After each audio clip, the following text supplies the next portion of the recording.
Good afternoon. I'm going to call the Tax Committee to order. Today is, I think, March 1st, and I just want to start by apologizing to all the people we didn't get to. As folks know, we had hundreds of people here in multiple rooms watching on TVs on Wednesday. We took testimony from the time we started, which was at 7 until midnight when we were forced to adjourn under House rules. And we got through, we think, 104 people. So we feel that, that was pretty remarkable. Wow. And we appreciated so much that both sides of the aisle were extremely respectful and civil, and the audience was, I think, really engaged, and we all learned a lot. And I think it was a great hearing, and I'm so thankful for all of our staff on both sides of the aisle and the nonpartisan staff who really worked hard to make that hearing a success. And we want to continue now. We think, to the best of our knowledge, there were about 92 people who did not get heard. And again, we want to apologize. Quite a few of them have submitted written testimony rather than come today.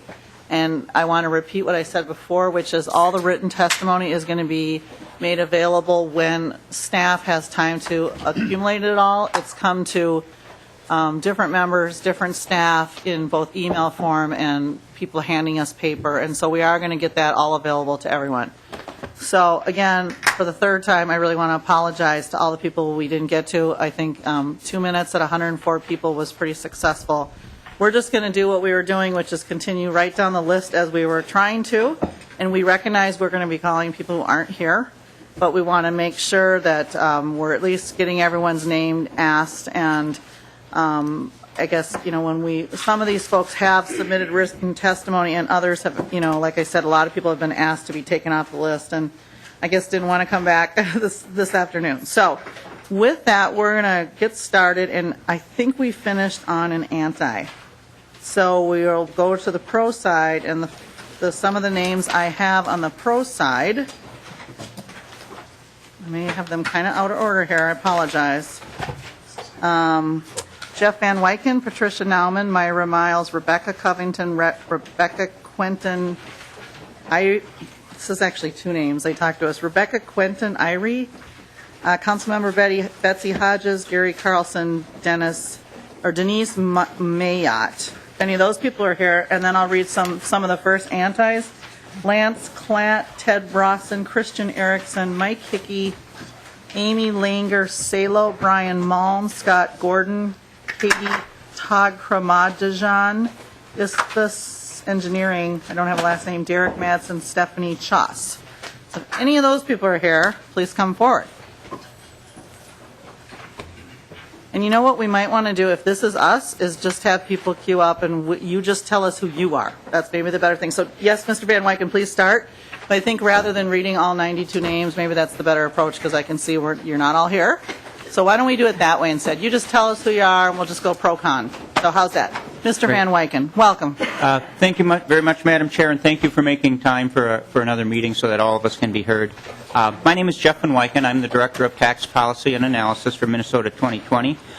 Today I would like to examine the revenue side of the Dayton budget using two different approaches, beginning with the price of government. As you know, the price of government measures total state and local government-owned source revenue as a percentage of statewide personal income. The Coalition of Minnesota Businesses has called the price of government, quote, an index of what taxpayers can afford. This index will decline under the Dayton budget based on projections from Minnesota Management and Budget. Over the last 4 years, Minnesota has had an average price of government of 15.7%. Over the next 4 years, under the governor's budget, it's projected to drop to 15.5%. This is slightly less than the average during the Plenty years and significantly less during the average of the 1990s. Another way of evaluating the size of the Dayton budget is in inflation-adjusted dollars per capita. Under the Dayton budget, real per capita general fund revenue is projected to increase by 7% over the next 4 years. However, these revenue increases need to be measured relative to the point we're starting from. During the current biennium, real per capita general fund revenue is over 12% less than it was at the beginning of the century. Furthermore, excluding the biennia since the Great Recession, real per capita general fund revenue will still be at its lowest point since the 94-95 biennia, even after the governor's proposed tax increases. And keep in mind that over the last 2 decades, we've shifted significant new funding responsibilities into the general fund that were not there in 1994-95, such as general education. Madam Chair, over the last decade, we've seen double-digit declines in real per pupil state aid, increasing class sizes, cuts in funding for higher education, coupled with rising tuition, deteriorating infrastructure, and soaring property taxes. The governor's budget makes progress towards reversing these trends without increasing the index of what taxpayers can afford. Thank you, Madam Chair. Thank you, Mr. Van Wyken. Appreciate you being here. Welcome. Again, apologies for people who waited through the last hearing. Welcome. Thank you, Madam Chair. Committee members, my name is Rebecca Covington, and I'm the Executive Director for the Minnesota Consortium for Citizens with Disabilities, and I'm sitting before you today to express our support for the Governor's revenue proposal. The Minnesota Consortium for Citizens with Disabilities is a broad-based coalition of more than 100 organizations representing persons with disabilities, providers, and advocates dedicated to improving the lives of people with disabilities. The disability community has weathered cuts biennium after biennium, especially to the Health and Human Services budget, resulting in funding decreases in services and programs that work to support and maintain the health and independence of individuals with disabilities. Individuals within the disability community are often those most at risk during challenging budget times, and many simply cannot pursue an education, employment, or meaningful community participation without the assistance of social supports provided through state funding. The unique nature of our coalition allows us to bring to the table leaders of agencies and organizations that provide services to the disability community, direct support staff professionals, and the clients who receive services and supports. This, in turn, gives us the opportunity to gain a comprehensive view of how budget decisions impact the quality and availability of necessary care to individuals with disabilities. For example, due to budget decisions made last biennium, we are facing an impending 1.67% reduction of funding for disability services scheduled to last from July 1st to December 31st, 2013, and would reduce support by $12 to $16 million. As responsible partners working towards a balanced budget, we continue to pursue cost-effective, innovative quality programs and services for the disability community, and we know that we cannot support individuals with disabilities by continuing to cut our way to a balanced budget and without raising revenue to address our fiscal challenges. Thank you for your time. Thank you, Ms. Covington. Welcome, Mr. Newstead. Good afternoon. Thank you for your time today. Madam Chair, members of the committee, my name is Bruce Newstead. I'm president of the Minnesota Retailers Association.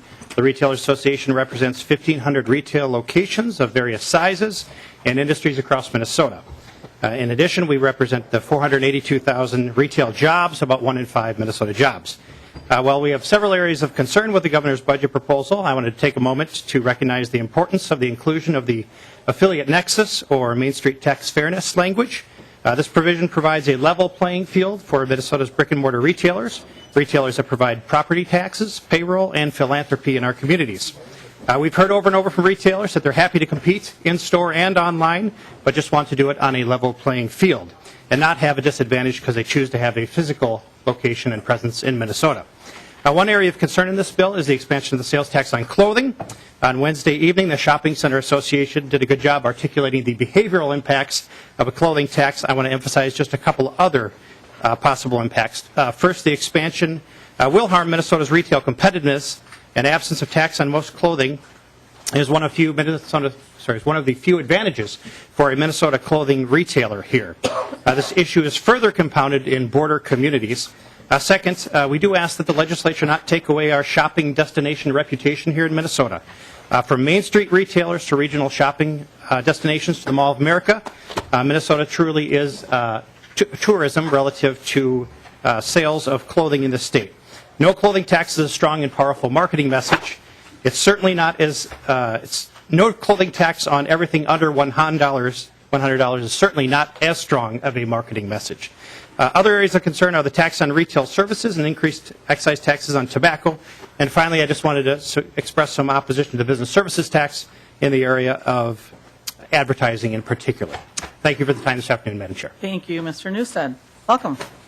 Good afternoon, Madam Chair, committee members. My name is Thomas Clint. I'm an attorney. I am an owner and president of 2 Social Security disability companies here in the Twin Cities.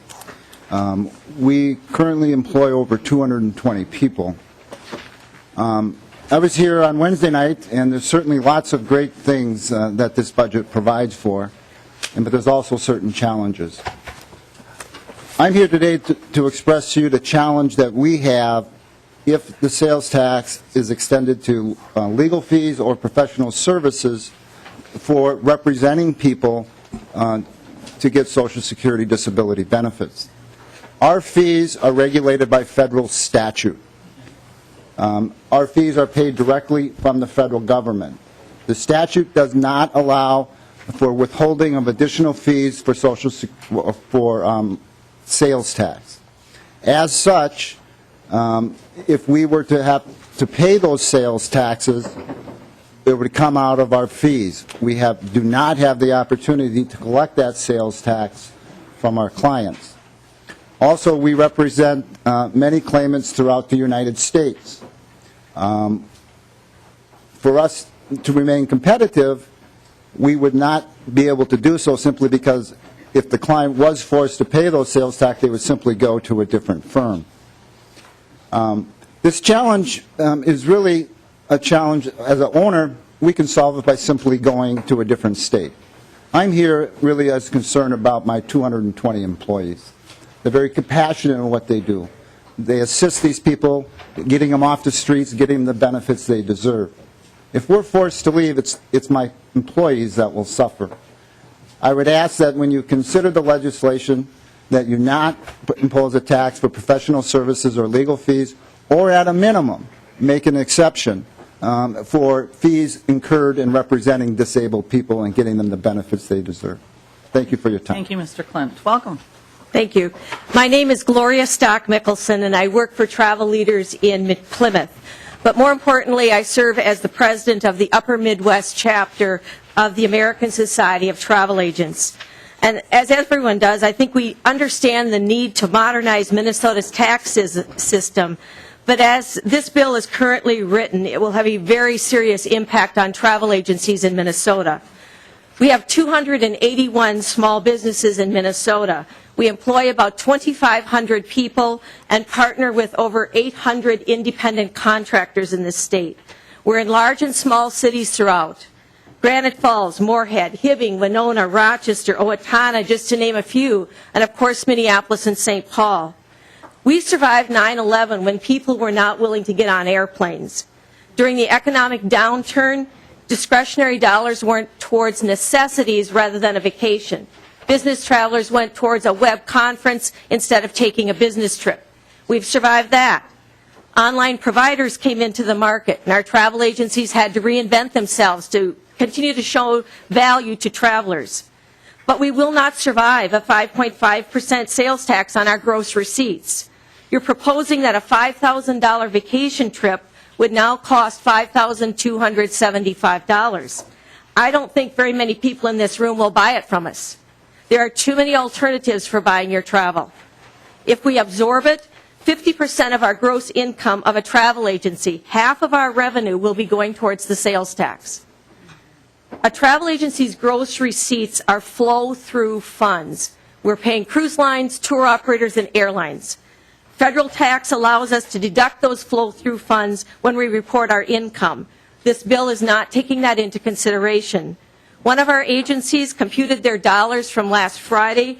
One day paying the sales tax, they would be minus $250. Minnesota travel agencies will not survive, and we hope it won't be the state that will put us under. Thank you, and thank you for coming back, Ms. Nicholson. Welcome. Madam Chair, members of the committee, thank you for allowing me here to speak today, and thank you for serving on our community by serving on this committee. My name is Mark Halla, and I have a small business called the Mustard Seed Landscaping and Garden Center. As I listened the other night, I noted you often asked which side someone was representing when they came up to speak. You said this side or that side, and I just have to pose the question, aren't we all on the same side? We all recognize that a problem exists that needs to be fixed. We just have different solutions, some of which will have unintended drastic consequences. With that said, I oppose the business-to-business services tax. Now, 8 years ago, my wife and I started our small business in the basement of our home. Since that time, God has abundantly blessed us, and we now have a flourishing landscaping and garden center which supports a staff of approximately 15 seasonal employees and between 6 and 8 year-round. Just this winter, we acquired another business, and we anticipate adding about 35 to 40 new employees this spring. God is good, isn't he? Well, I'm here to share some real numbers about a real business to help inform your decisions. I reviewed our profit and loss reports for the prior 2 years and analyzed how the business-to-business service tax would have impacted us. Though we had sales of just under $1 million each year, sadly, our taxable profit was only $6,600 and $8,000 respectively. You see, we have continued to reinvest nearly everything back into our staff and our company as we grow. The business-to-business services tax, based on our actual P&L, would have resulted in a net loss for our company for each of the last 2 years I reviewed. Now, obviously, we can't absorb that. We would have to lower our expenses and pass on the extra cost to our customers, probably a combination of both. This will slow our growth and impact our employees. Rather than choosing to keep them over the winter in our off-season, we would likely lay many of them off, resulting in unemployment claims the state would bear the burden of. So I'm thrilled to be part of a rapidly growing business. This proposed tax, especially when coupled with the increased health care expenses which are right around the corner, would be a cumulative burden that I'm not sure our business could bear. The social issues shared with this committee are real, and they do need to be addressed. But without a healthy business environment, Minnesota will be in no position to help those in need. Please don't do anything to harm our businesses. They're indeed the backbone of our economy. Thanks for allowing me to speak. Thank you, Mr. Halla. And I, if people can kind of do for and against, if we can, that was concerns. Do we have a for? No fours? So come on up. We have 2 of one side and 4 of the other. We made sure to alternate them last time, but if we can just try to do it by chair where people kind of figure out, let's call this kind of the pro chair and this kind of the concerns chair. How's that? And we'll just go back. So please, Mr. My name is Minnesota, welcome. Hi. Madam Chair and members of the committee, I am here in support of Governor Dayton's budget, especially increasing early education and special education revenue to provide equal and stable funding for education. My name is Mark Crine. I work as a special ed paraprofessional at Heritage Eastham Magnet Middle School, and I also work for their before and after school program. My day begins a half hour after the school day has started. I go to science class, check in with the 12 special ed kids that I work with, see which ones are the furthest behind, and then I help them for about 10 minutes. Then we pack up the lab, we have a discussion, then we move on to the next class. I have coworkers that do start at the beginning of the school day, but they leave a half hour early. It wasn't always like this. 10 years ago when I started, we actually had 15 minutes more time than the school day, so we could actually talk with the teachers about the students we have problems with and work out a plan so that they could be successful. Currently, our school day, our work day is a half hour less than the school day is long. The sad part is that the students, they think this is okay. They think this is normal. This is happening throughout the state with school support staff, and this is not right. What caused this failure? Failure to raise revenue the last 10 years has caused this. So now a child's address determines their education. A child's education should not be based by their address. Children are our greatest resource. They are the future of our city, our state, and our country, yet most times they're stuffed into overcrowded classrooms without the staff to adequately service them. And that's why we need to provide better educational funding and raise the revenue to do it. That's why I support Governor Dayton's bill to unlock the kids' future and provide equal and stable funding for our future Minnesota. I challenge each and every one of you to go spend a day in either Minneapolis or St. Paul inner city school, see what goes on in their classroom, talk with their staff, and see what they need. Thank you very much. Thank you, Mr. Cry. I want to remind folks, after you've testified, please sign into the clipboard You'll all be in the minutes, and some legislators will want to talk to some folks, and so that's how we can reach you. Ms. Brown. Thank you, Mr. Crichton. Ms. Brown. Thank you. My name is Susie Brown. I'm the Public Policy Director at the Minnesota Council of Nonprofits. We're a 2,000-member statewide organization representing nonprofits in Minnesota.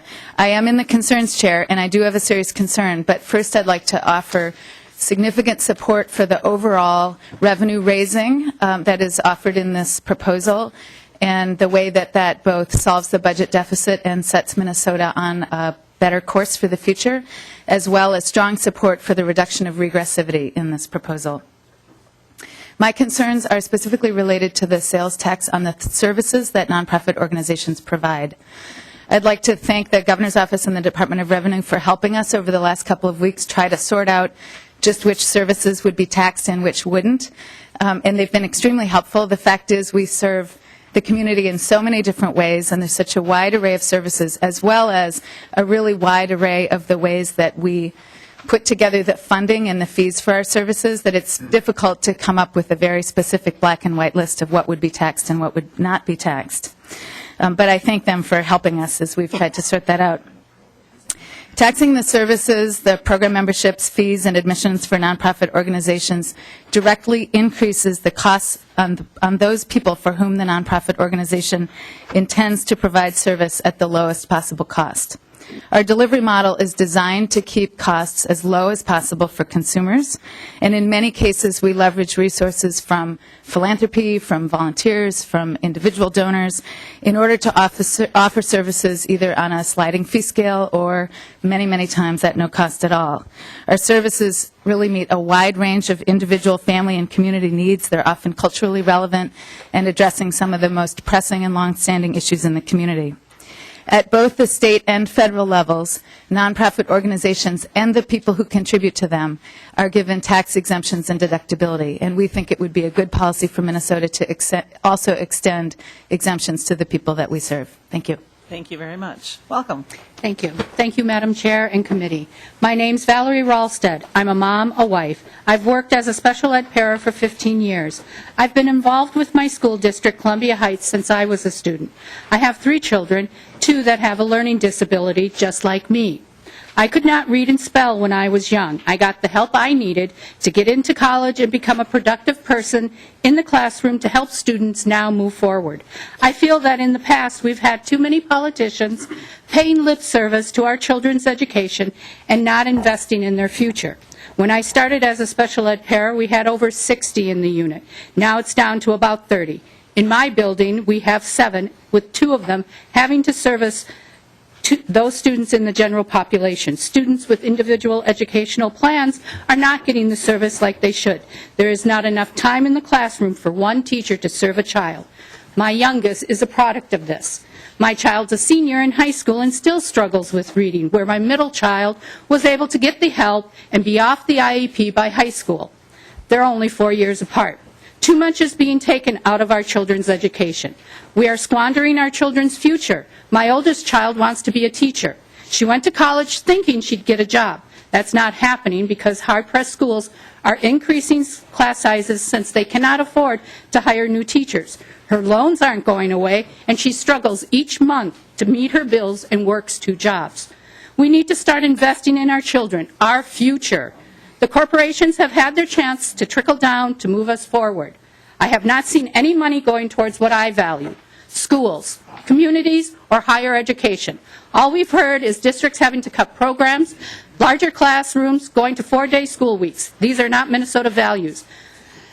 Now our children are facing more cuts. Dayton's budget addresses these issues by investing $640 million new in the education of our children. In order to invest in education, we need to raise revenue. That's why I support the governor's revenue bill. Cutting our state support for education and our children's future will not help our economy. It will only stall the economic engine that our children's education needs. We need fairness, not cutting the dreams of our future children. So I ask you, will you fight to invest in our children's future to continue protecting tax cuts for the corporate rich? Thank you, Thank Ms. you. Ralstead. Welcome. I am Joe Witt, President and CEO of the Minnesota Bankers Association. We represent about 95% of the 420 banks operating in Minnesota, from the biggest to the smallest. We oppose the business-to-business sales tax on services. This type of tax is bad public policy because it will hurt local businesses and Minnesota consumers. To bear the cost of this tax, businesses will either charge their customers more for their products and services, or they will shrink. Businesses owe a duty to their owners, employees, and customers to make sure that they are viable. All businesses must account for this type of massive tax increase, and the only way to account for it in the end is for consumers to pay more. Let me give you a banking example, a mortgage loan. Federal and state banking laws require us to work with outside providers to conduct this transaction. We hire an appraiser, we order a credit report, we hire a title attorney, and we hire a closing agent. Each of those providers would now add a sales tax to the cost of their services. While the bank contracts for those services and incurs the sales tax, ultimately the borrowers will bear the costs of those additional sales taxes. We also oppose the new proposed tax on banking and investment services. This latest economic downturn proved the importance of consumers having access to fair financial products and services at a fair price. Many consumers got a mortgage from a fly-by-night finance company that advertised on late-night TV or over the Internet. They wished that they had worked with their local bank.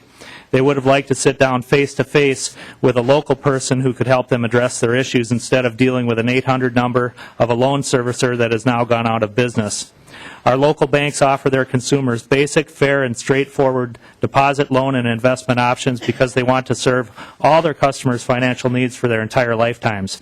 They make sure their customers understand what they are getting, and requiring local banks to collect sales taxes on basic banking products and services while letting all those other providers off the hook is the exact opposite of what we need right now. Thank you very much. Thank you, Mr. Witt. We appreciate you being here. Welcome. Thank you. Good afternoon, Madam Chair and members of the committee. My name is Yankuba Fadera. I live in Maplewood, Minnesota, and works at St. John's Hospital as an emergency room technician. I'm here to speak in favor of the governor's tax proposal.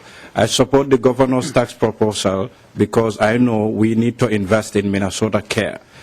Every day, people come to us for cares that aren't really emergency, like diabetes management and blood pressure management and a mere sore throat. These are people who need to be seen in a primary care setting, but they come to us because they cannot afford Minnesota care, or they don't have Minnesota care. The real problem comes when people are seen in emergency room a little too late. Recently, I saw an otherwise healthy 26-year-old who came to us because he woke up early in the morning with a symptom of blindness. A friend of him brought him to us, and after many tests, he was diagnosed with a severe kidney failure that had been developing for several months. With an affordable primary care, he would have been diagnosed much earlier, and the treatment would have been a different case. I support the governor's budget because my co-workers and I agreed that, or we know that investing in health care saves lives. Thank you, and I wish you all the best. Thank you, Mr. Fadera. Not sure I got that right, but thank you. Welcome. Good afternoon. My name is Brian Bruns, and I'm the president of Annandale State Bank, and I'm also this year's current chairman of the Minnesota Bankers Association. Banks are the economic engine that help drive our state's growth and expansion. We are the ones that work closely with our commercial customers, and we hear directly how the Minnesota tax policies impact the state's business leaders. Our current economy is very fragile, with lots of talks about the fiscal cliffs, the debt ceilings, rising health care costs, etc. Business leaders are, in fact, very anxious. The type of huge tax increases that are included in this proposal are the wrong public policy at the worst possible time. Specifically, we oppose the proposed top-tier income tax because of the significant impact it has on Subchapter S and other pass-through taxpayers. Minnesota is home to thousands of small businesses which are essential to our economy. The vast majority of these businesses are pass-through taxpayers either as partnerships, single-member LLCs, or Subchapter S corporations. Many of our state's small banks, including my bank, are Subchapter S taxpayers. Rather than paying taxes at the corporate level, the full amount of the Sub-S business earnings are taxed on the owner's personal income taxes. Most of the taxpayers affected by this proposed top-tier income tax are on hardworking small businesses. Business owners are the job providers. They are the ones that take the risks and make sure that Main Street is vibrant. They are the businesses who are make our cities and towns work. Adding this top-tier income tax will hurt those job providers and serve as a disincentive for economic growth and expansion. While Subchapter S and other pass-through taxpayers do not pay tax at the corporate level, they do operate their businesses in a way that accounts for these taxes. They have to account for payroll taxes, property taxes, sales taxes, and yes, income taxes. They add those taxes to their operating costs like facilities expenses or their employees' salaries and benefits. After they fully account for all the expenses, they then determine the price for their products and services. Businesses need to operate profitably or they will not be in business. Again, they will account for their tax increases included in this proposal. The bottom line is that these proposed tax increases are significant and will seriously hurt Minnesota businesses and Minnesota consumers. Thank you, Mr. Thank you. Bruns. Welcome. Welcome. Good afternoon, Madam Chair and members of the committee. My name is Carrie Felder, and I'm a Sunday school at St. James AME Church. And it was brought to our attention during our last district meeting that the education of our children within the inner city schools is failing miserably. And so we decided, what can we do about this? And so I'm put here forth today to say that we recommend the governor's budget and that we would really like to see people in the state taking responsibility for the failure of the education that children have been receiving. And we're glad that this budget was put forth so we can start to change that along the way, because it not only affects their education, but it affects the rest of our future in the long run. When you think about it, we need to make substantial futures for these children so that they can be positive role models in our futures as well. And I just want to say thank you for that, and that I would like for you to take time out also to go into an inner city school and see. It's documented 49 children in an English classroom. How much attention can that teacher really give? Teachers need to be of more plentiful. We need more teachers in the schools. We have a lot of children. There are different things that are going on. These are different times than when we were younger. When we were younger, we were number one in education. Some years, we were the happiest state. We were the healthiest state.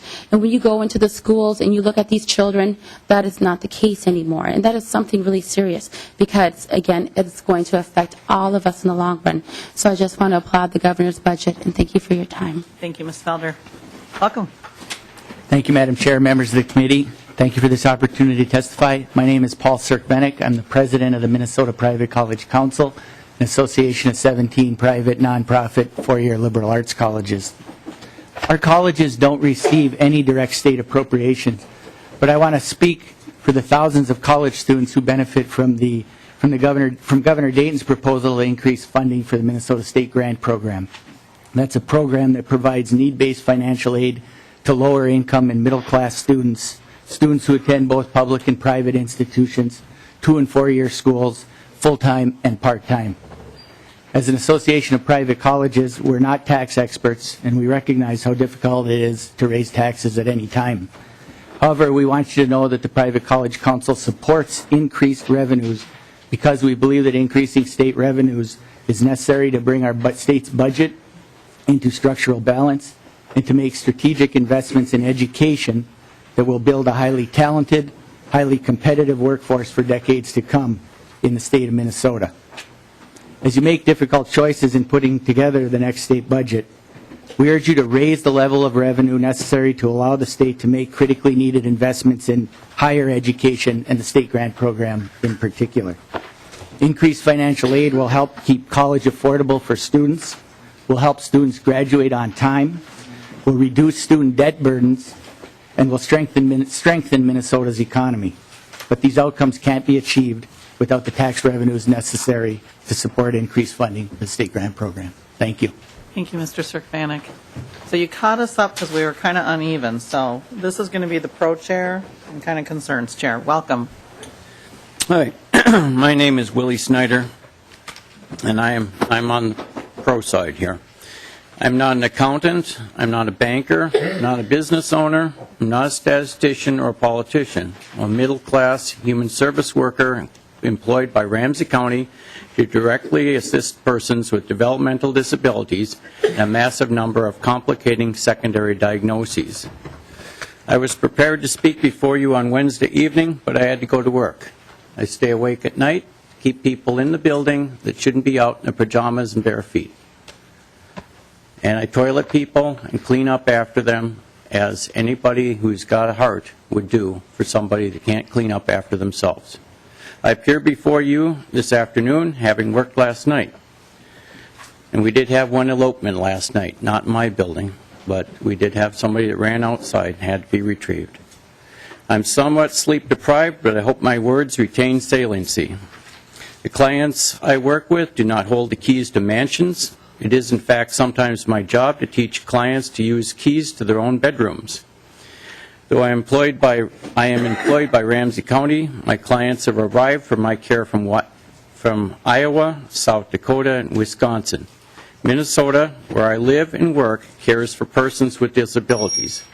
Ramsey County needs the tax dollars for this care so that persons with severe self-injurious behavior, extreme aggression to others, pervasive property destruction, and unremitting elopement tendencies, and also a head-spinning assortment of other disabilities may be assisted humanely, adequately over the course of their lifetimes. I work for a common good. I work for Ramsey County. I live in and pay taxes in the state of Minnesota. I support Governor Dayton's tax proposal. Thank you for your time. Thank you, Mr. Snyder, and to you and again to everyone. We so apologize we couldn't get through everyone, and we realize what an inconvenience this is. Welcome. Thank you. My name is Quentin Irie. I own several companies across multiple industries here in Minnesota and in other states as well. Every business, every person has a breaking point. I grew up in Minnesota with values and beliefs that I still hold true to this day. I love this state. My wife and I are proud parents of 7 children who think they're related to Goldie Gopher. The proposed B2B sales tax would cost our clients $1.1 million over 5 years, effectively pricing me out of the market and forcing my clients to outsource either out of state or out of the country. This is not just a penalty to me, but also to the 220 people I currently employ in Minnesota and across the country. In addition, the sales tax will cost my businesses $275,000 on the services they purchase. To add insult to injury, the proposal has a full 21% increase in my personal income tax, all for the privilege of living in Minnesota. My companies are S corporations, which means the profit of the business goes directly to my personal income taxes. Ladies and gentlemen, $1.4 million in additional business tax, plus a 21% increase in my personal income tax, is more than enough incentive for me to move everything I own out of Minnesota. I've never asked for anything from Minnesota other than to be allowed the freedom to pursue the best future for my family and not be punished for my achievements. I'm here to tell you what others want to hide. There is a quiet exodus from the state of Minnesota. You may not notice this now, but in 5 years, when you're raising taxes yet again, you'll notice the steady decline of numbers of successful small businesses. I was invited to testify here by people who still believe Minnesota has a chance and the will to turn this around. While I respect and admire those people, unfortunately, I do not agree. That's why I'm moving my multiple businesses as well as my family out of the state of Minnesota. This is not hyperbole. It's not a threat. I've already relocated one business that generated $4 million in sales in 2011 out of Minnesota. My remaining businesses will depart inside of 60 days. I purchased a home out of state, and if you're looking for a nice large home near Lake Minnetonka, one's for sale very soon. Thank you for your time. Thank you for your testimony, Mr. Irie. I hope I got that right, so thank you. Mr. Nelson. Yes. Thank you, Madam Chair, members of the committee. I am Bruce Nelson, the Chief Executive Officer for the past 17 years of ARM. ARM is an organization of providers who support people in their homes or in group homes with disabilities, people with developmental disabilities, autism, mental illness, physical disabilities, brain injuries. I'd like to give you a quick combination of facts here that I hope will help in your deliberations. Number one, the state faces a $627 million deficit. Number two, ARM, our members employ 30,000 caregivers across the state of Minnesota, including some people who are below the poverty level and have to work multiple jobs. They serve and support and care for our most vulnerable citizens. 3, turnover among our members is 40% a year. When you ask parents what's most important, parents of the people served in the services, they say consistency of staff. And consistency in staff drives quality of care. We need a stable workforce, and an increase would help. 97% of our funding comes from government. In other words, we have no way to cost shift or raise the price of our burgers. Even the minimum wage will impact people who are paid to sleep at night, and as you increase their wages, you take it away from other folk because the money is so limited. 79% of all the money that we get goes to caregiver wages and compensation. 6, over the last 5 years, difference between inflation and wages has been 10%. I'll cut to the chase. I have a few more facts, but the point is, without additional revenue, very likely these caregivers who haven't seen increases for 4 years will see another one with an increase. We can possibly have a wage increase for the caregivers who serve our most vulnerable people across the state of Minnesota. Thank you. Thank you, Mr. Nelson. And again, folks want to testify, just kind of a pro chair and a concern chair. We're finding all of you on the list as you speak. We've been able to locate everyone. So please, Mr. Carlson. Thank you, Madam Chair. I'm Keith Carlson with the Minnesota Intercounty Association. You do have a handout from me that's titled Reaction to Governor's Tax Proposal. I appear today in support of the general tenor of the governor's proposal. We support the fact that the governor's tax proposal, budget proposal, does provide for a balanced budget in both this year and this biennium and the coming year without resorting to one-time devices such as accounting shifts or securitizing future revenue sources. We also welcome the emphasis on property tax relief and welcome the additional $40 million that the governor is proposing for program aid.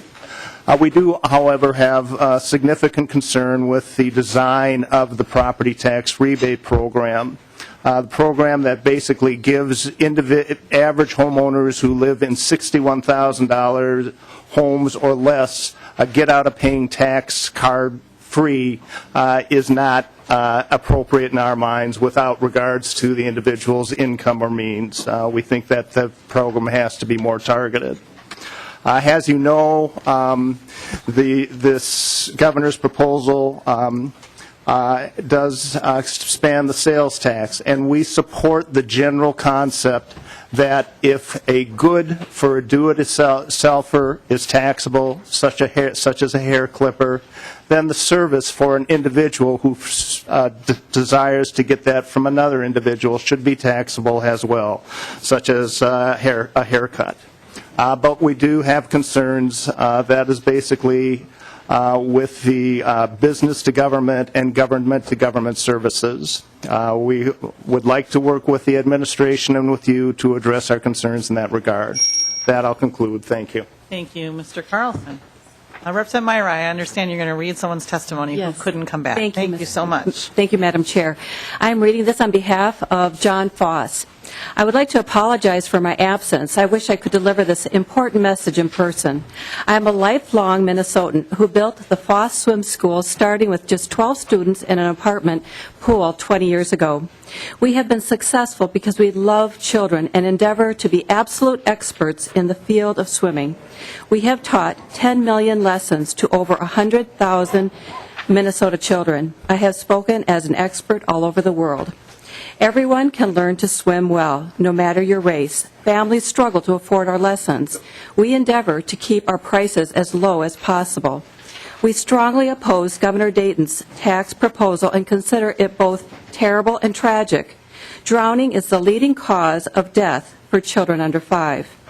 In 2011, 41 people drowned or were permanently disabled by drowning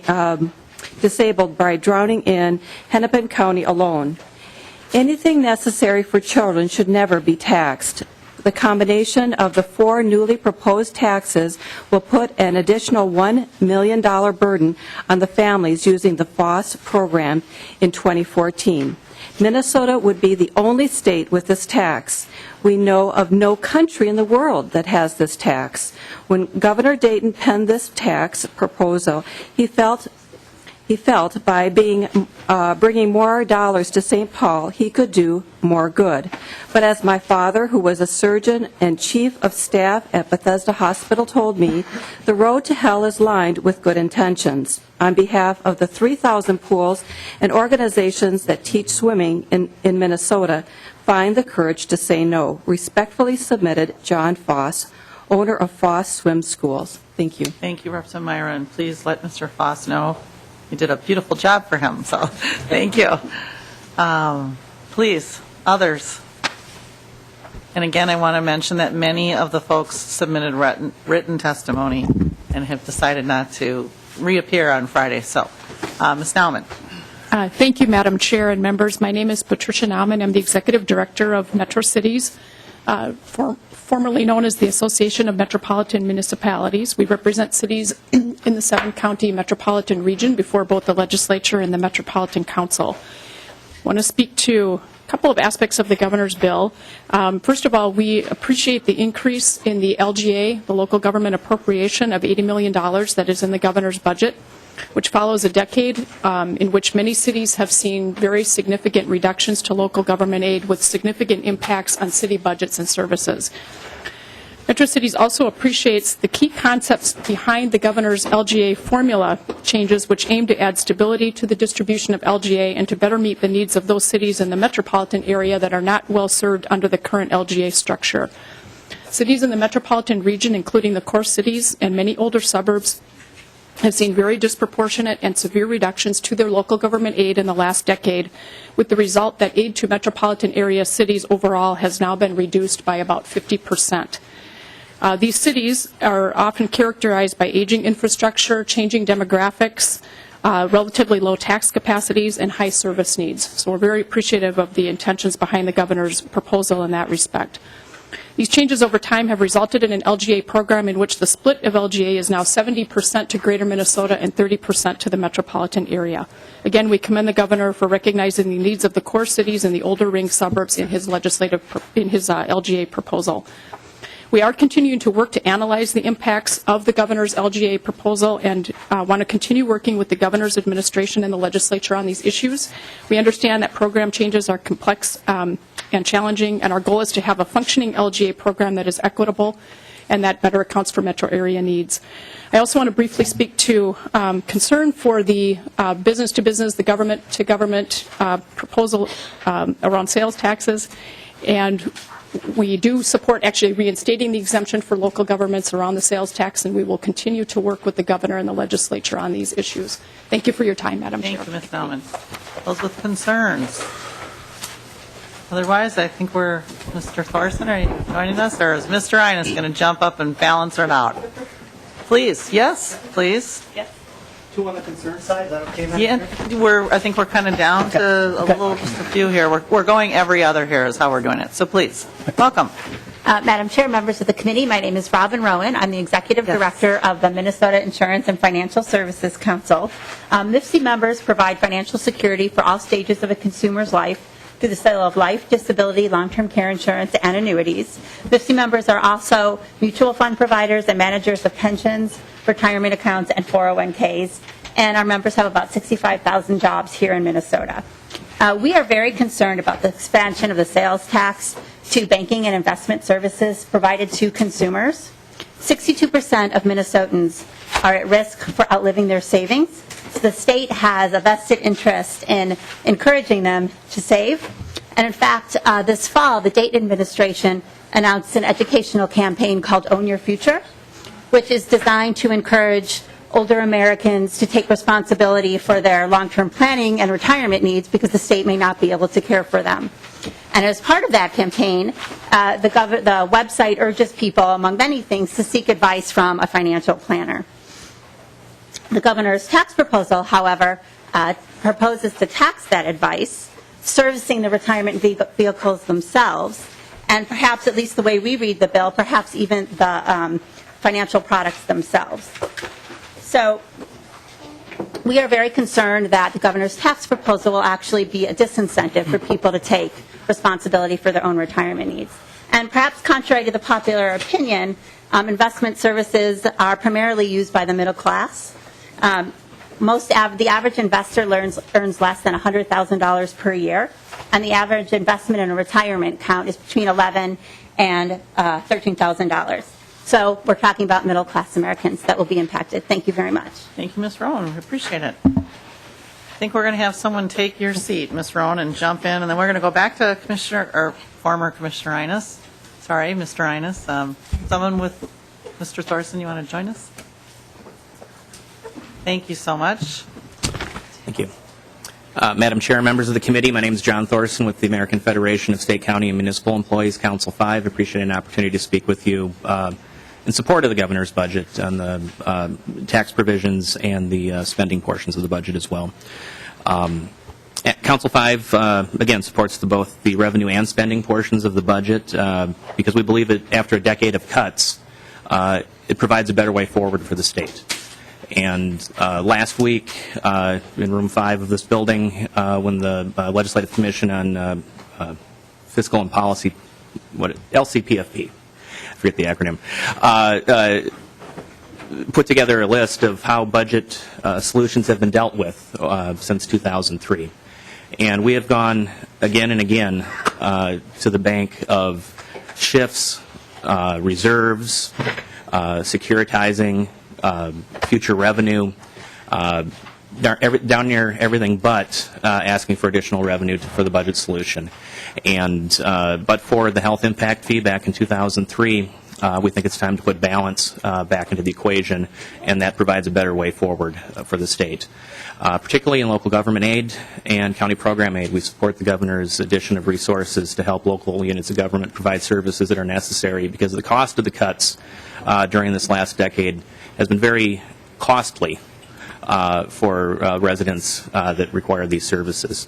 And I spoke with Deed on Wednesday, and according to the CES, the current employment statistics, seasonally adjusted, there are 12,300 fewer local government positions in the state today than there were prior to the Great Recession.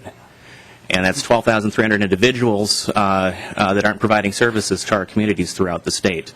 A lot of these services they provide are counter-cyclical to the business cycle and are necessary for folks, and we think the time to invest and support these services begins with the revenue in this budget. We'd appreciate your consideration of the governor's budget. Thank you. Thank you so much, Mr. Thorson. Mr. Innes. Madam Chair, members of the committee, my name is Ward Innes. I'm here on behalf of the Minnesota Insurance and Financial Services Council, and I want to articulate our strong opposition to the sales tax on financial services. If Minnesota was to adopt that tax, we'd be one of only 4 states in the country that have a sales tax on financial services. And based on our reading of the bill, we believe it would be the broadest tax of that sort in the nation. And I think the larger point I'd like to make is no state of any significance, and no offense to New Mexico, South Dakota, and Hawaii, but no state of any significance has successfully imposed a large, broad-based sales tax on services. And I think you have 2 examples in the last 30 years that tried unsuccessfully to impose such a tax, Florida and Michigan. I think Michigan is probably the most analogous. In 1986, they actually passed legislation that broadly expanded the sales tax to many professional services. They spent over a year analyzing the tax before it went into effect. They had 2 commissions, one done by the Department of Revenue, another one done by the most preeminent tax experts in the entire country. People like Walter Hellerstein came together to try to iron out all the issues about sourcing the transactions, administrating the tax, taxpayer compliance, and education. And they went live in July of 1987, and the tax was repealed in December of the same year. So basically 6 months after the tax was enacted, after a lot of due diligence, a lot of thought went into imposing this tax, it was repealed within 6 months. The Michigan example is analogous. It was actually repealed within 24 hours of its effective date due to all the problems associated with the tax. I think it's one of those times where the theory sounds great. I think we all understand we're more of a service-oriented economy. We need to move to a more service-oriented sales tax. The reality is, though, when the theory comes up against the hard realities of actually imposing and administrating the tax, the theory does not hold up. And those are my comments, Madam Chair. Thank you, Mr. Arness. Others, please, welcome.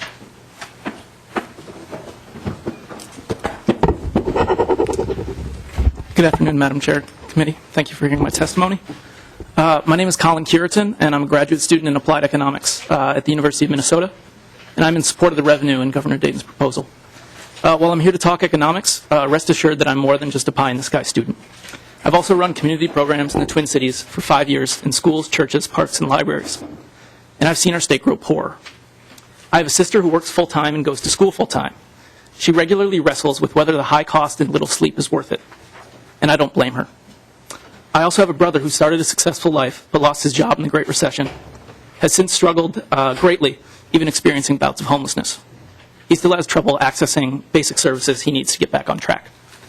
The story of my family is a perfect example of the primary opportunity cost of making decisions in the interests of the wealthy few as opposed to meeting the needs of working and middle-class people. That opportunity cost is quite literally the struggle and unharnessed potential of an entire generation.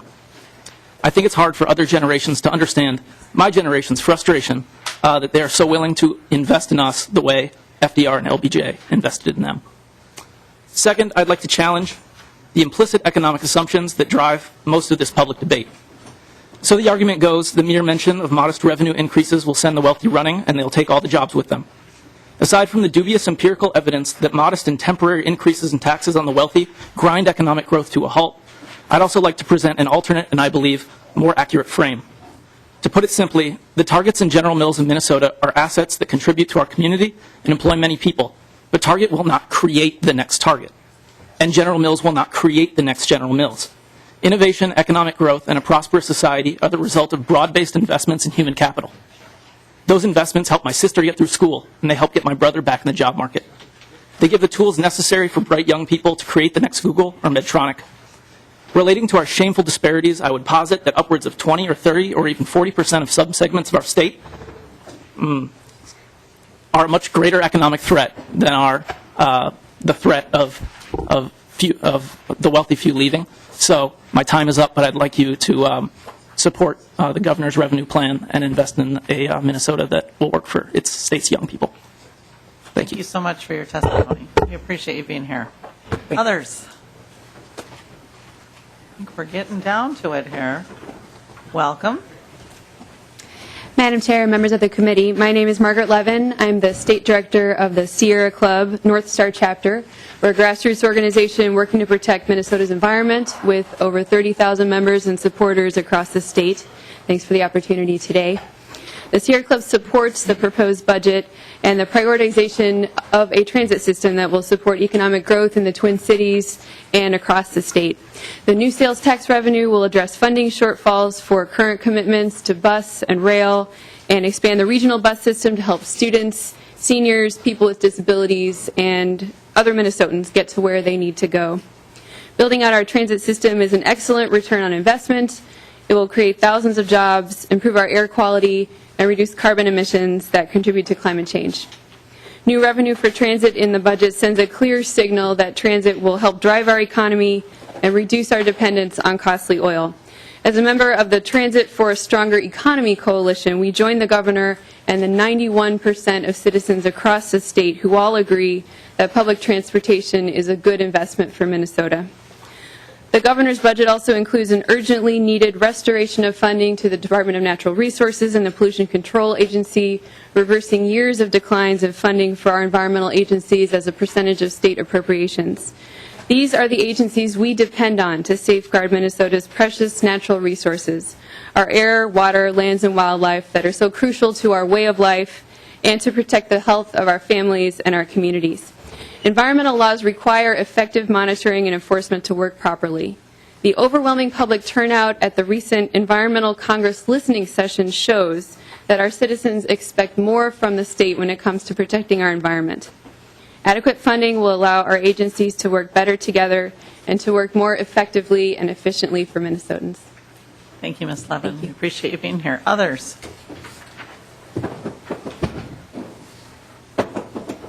I think there are no others. Is anyone making their way? Everyone, we appreciate everyone's attention and all the work that's gone into this, and we are going to adjourn unless there's someone else. We are adjourning. Members, we are adjourned.